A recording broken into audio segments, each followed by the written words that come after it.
Are you a first-time home buyer considering buying a house using an FHA loan and wondering how much it's going to cost you to do that? Well, in today's video, we're going to go over the basic costs for using an FHA loan to give you an idea of how much money you would need in order to purchase a house using FHA. Now, one thing I want to get clear in the beginning of this video, costs are going to vary. They're going to vary by state. They're going to vary by your mortgage broker. So there's no set percentage that you can multiply by your purchase price, if you will, and have an exact amount of how much you need. But in today's video, we're going to talk about things like down payment. We're going to talk about the upfront mortgage insurance premium, in addition to closing cost, impounds, lender credits, all of that stuff to give you an idea of realistically how much money you might need in order to buy a house and use an FHA loan. Also, I want to address one commonly asked question about closing cost and down payment. Your down payment is completely separate from your closing costs. So in addition to a down payment on the property, you're also likely going to need additional funds for the closing cost on that property. Now, we'll talk about ways to have that closing cost waived or covered, but for the most part, you have to take into account your down payment plus closing costs when purchasing a home. FHA loans require 3.5% down if your credit score is above 580. Now, if your credit score is below 580, it requires a 10% down payment. So in this video, we're going to talk about credit scores above 580 needing 3.5% down, which means if you purchase a $100,000 home, you're going to need $3,500 just for the down payment, in addition to your closing cost. Now, I know some of you might be watching saying, well, I don't even have a down payment. I'm looking for down payment assistance or some sort of grant. Understood, but for the majority of people out there, you're going to need that 3.5% down in order to buy a home in addition to closing costs. Now, when I talk closing costs in this video, I'm also going to talk about prepaids as being part of that lump sum. Now, closing costs are typically what you pay for the loan from your lender, from your escrow, your attorney, any fees that are associated with the loan. Prepaids are things like taxes, things like interest, things like homeowners insurance, which are also going to be required on this loan. Now, this might get a little bit confusing, but just understand when we talk about the total amount of fees, we're going to explain it so that you can understand exactly what we're talking about to give you an idea of exactly how much money you might need to buy that home. So the first thing we talked about a moment ago is down payment. So purchasing an FHA home, you need 3.5% down in our case. So again, that $100,000 home requires $3,500. $200,000 home is $7,000. $300,000 home, $10,500, and you can see a list of some other prices out there in addition to the down payments that would be needed on that property. Now, your down payment is separate from your closing costs, as I mentioned earlier. So what's going to happen is when you go in to close on that property, chances are you're going to have to bring in your down payment, and you're going to have to bring in some additional fees to cover any closing costs associated with that property. One thing I want to make clear that a lot of people don't understand when getting an FHA loan is, in addition to the monthly mortgage insurance that you have to pay, there's also an upfront mortgage insurance premium that you have to pay when purchasing that property. Now, the nice thing about FHA loans is that you can finance that upfront mortgage insurance premium as part of your loan. So if you're buying a $100,000 loan, that mortgage insurance premium is going to be 1.75% of the loan amount. So when you're purchasing that $100,000 home and you're putting 3.5% down, you're actually financing $96,500. Well, you have to take that number, multiply it by 1.75%, take that amount and add it to the $96,500 that we mentioned earlier, and that's actually going to be the amount that you finance. And you can do that with any amount. If you had a $500,000 home and you put 3.5% down, that's going to be $17,500.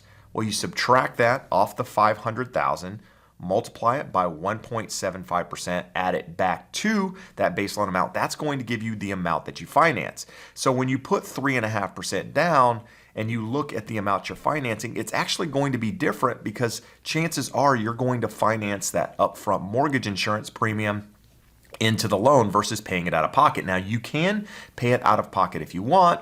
but typically it makes more sense to finance it into the loan. And the reason I bring this up is because some people don't understand when using an FHA loan, if you put 3.5% down, it's not going to reflect on your loan amount because you're actually financing 1.75% back into the loan. So it's only going to look like you're really putting about 1.75% down. So about half of your original down payment. Now, just in a minute, we're going to talk about the actual closing costs in addition to that down payment, as well as those prepaids that we talked about earlier. But I want to address another commonly asked question about FHA loans, and that is what is required out of pocket. So when you purchase a home, you typically have to put an escrow deposit or an earnest money deposit into escrow. So that money is initial money you put down once you go into contract. Now, depending on what state you're in, there might be, a traditional amount, but typically speaking, there's no set amount that you have to put down in that case. Here in California, at the moment, it's somewhere around 3% of the purchase price. So if you're purchasing a $500,000 home,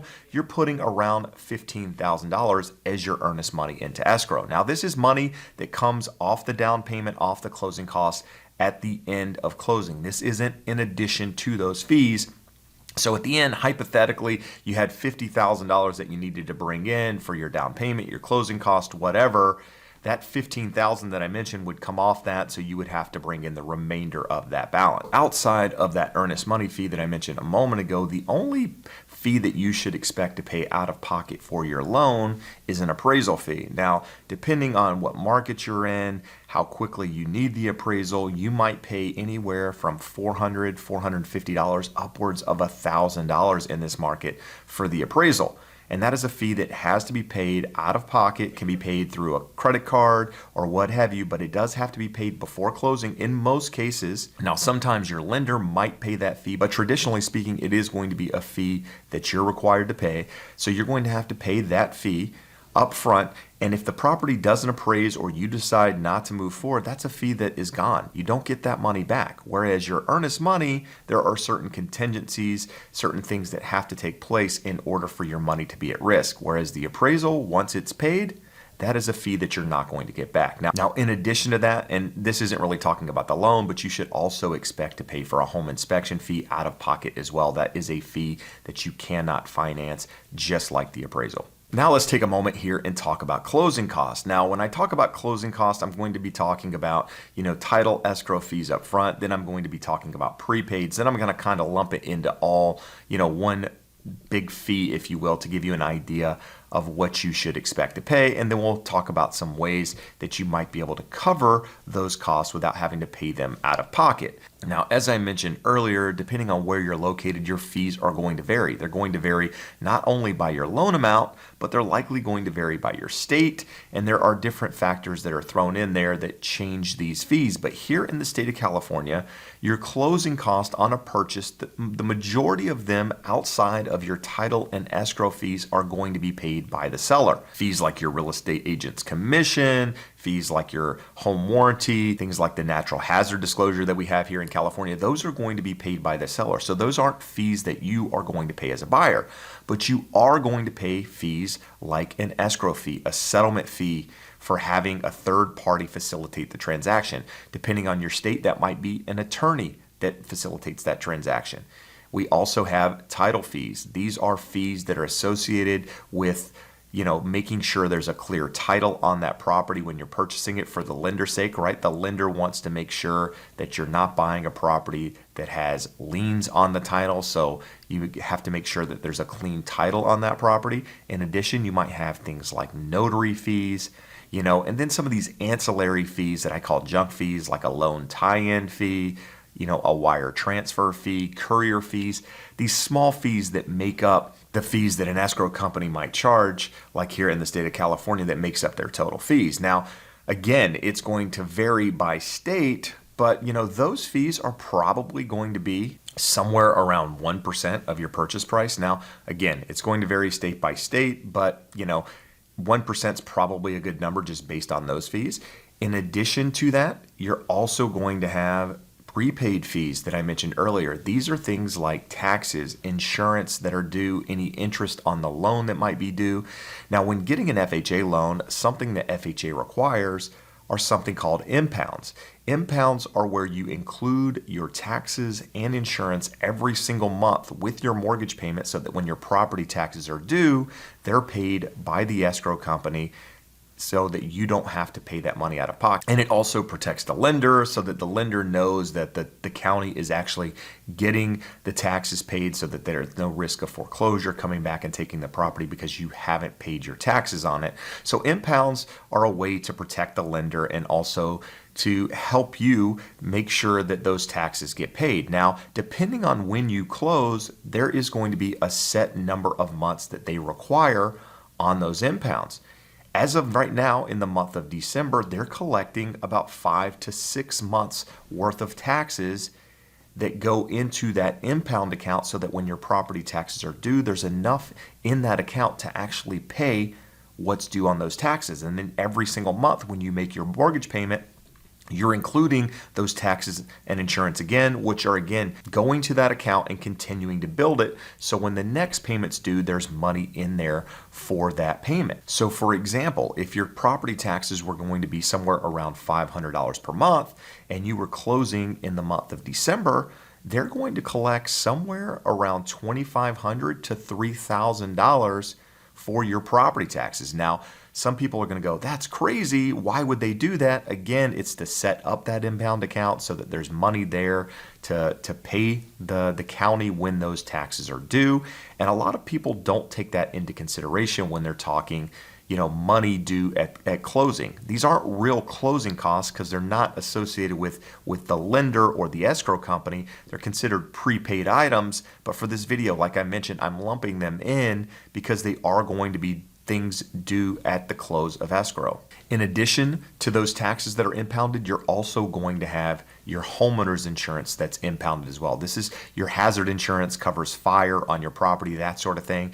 And typically speaking, they want to cover somewhere between 2 and 3 months in that impound account. So if your homeowners insurance is going to be roughly $75 per month, then they're going to impound somewhere between $150 and $225 in addition to those property taxes. And at the same time, you're also going to pay for a full year's premium of your homeowner's insurance, your hazard insurance up front. So again, if your hazard insurance was $75 per month, that's going to be $900 per year. They're actually going to bill that up front. So you're going to pay that as part of your prepaids as well. So in this example, you had $3,000 or so for taxes, you had $225 for insurance, impounds, and then you also had to pay that 12 months up front for your homeowner's insurance premium, which in this case was $900. So we're talking just over $4,000 in this case in prepaids. But that's not all. There is one additional fee that you're likely going to pay, and that's prepaid interest on the property. So depending on when you close on your property, let's just use December as our example here. So if you closed December 15th of this year, there's 31 days in December. You still have 16 days of interest left in the month that you have to pay on your mortgage. So they're going to charge you that 16 days up front to cover you through the end of December on your closing statement. So you're going to pay that up front. Now, when you close in December, traditionally speaking, you're actually going to skip a month of your mortgage payment. So you're not going to have a payment in January. Your first payment is going to be due February 1st. Because you pay your interest in arrears. So when you make your February payment, you're actually paying the interest from January. So in order to have a clean slate when closing, they charge you that interest up front, that 12/16 through 12/31 that I mentioned a moment ago up front, so that when you make your February payment, you're just paying the interest due from January. Now, I realize that can get really confusing, and that's why it's really important to work with a mortgage broker, a mortgage professional, an expert, somebody out there that can explain this stuff to you. Not only are they going to be able to explain the closing costs, they can explain supplemental taxes and how that works. There's a lot to doing a loan that the people in the call centers honestly shouldn't be dealing with, because a lot of these people don't have the experience necessary. And the reason I bring this up is because it's important that you work with a mortgage professional. Now, this is the part in the video where I tell you, I'm not a mortgage broker. I'm a real estate professional. I have no skin in the game here other than making sure that you work with a professional and making sure you fully understand loans and how important it is to work with an expert. Because, there's people out there that are just getting their license that may come across on the phone as someone that knows something and they really don't have the experience. So if you need a mortgage professional, somebody that can guide you through that process, do me a favor, click on this link below. This is part of my expert network. I set this up to make sure that you're taken care of and working with somebody that understands the business and will guide you through the process and hold your hand. And I'd also like to ask a favor. If you're finding any value in this content at all, do me a favor, hit that thumbs up, hit the subscribe button if you want to stay updated on more FHA information or just information on the housing market to make you a better home buyer in 2022. In addition to those settlement charges that I mentioned earlier, as well as those prepaids. And another fee that you might pay is an origination fee to your lender. Now, this is a fee that the lender charges upfront in order to do your loan. Now, a lot of lenders out there don't charge origination fees. They don't charge processing fees. They actually get paid by the lender. But at the same time, there are also a lot of lenders out there that charge you fees upfront in order to do that loan. And if they do charge you a fee upfront, that is going to raise closing costs. And lastly, another fee that you might pay is a recording fee, transfer taxes with regards to the city. So there are some additional fees depending on the state that you're in. So the real question is, what should you expect to pay when purchasing a home using an FHA loan, in addition to the 3.5% down?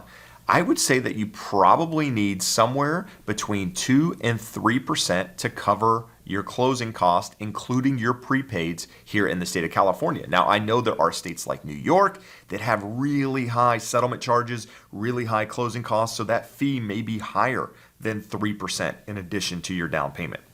So that's why, again, it's important to work with a professional, have them outline the fees up front so that you know exactly what you're expecting to pay based on how much you're approved for. They should be able to tell you you're approved for $350,000 to purchase a home. This is essentially what you would need, as an estimate in closing cost in order to cover what you need to bring into that property, including your down payment. If they can't do that, you need to find someone else. And that link that I mentioned earlier, which is also in the description below, that will connect you with somebody that can guide you through that process. Now, earlier in the video, I mentioned some ways to cover that closing cost. So if you don't have, money in addition to your down payment. Now, one thing I want to make clear is your down payment can come as a form of a gift. It can come from a family member. It can come from your checking account, your savings account. It can come from your IRA. It can come from your 401k. There are ways to pull that money out for the down payment, but it can't be cash. So you can't just come into escrow with cash. So keep that in mind. But in addition to that, you're going to need that closing cost to cover those prepaids and to cover the lender fees that I mentioned earlier. And there are a couple of ways to possibly get that covered. One is to ask the seller when you're purchasing the home for a credit towards closing costs. Now, in the competitive market that we're in right now, that's really hard, not really realistic, if you will, to get the seller to cover closing costs in this environment because a lot of properties have multiple offers and the majority of people aren't doing that. So it might be difficult to have the seller cover it. In some cases, you might be able to do that.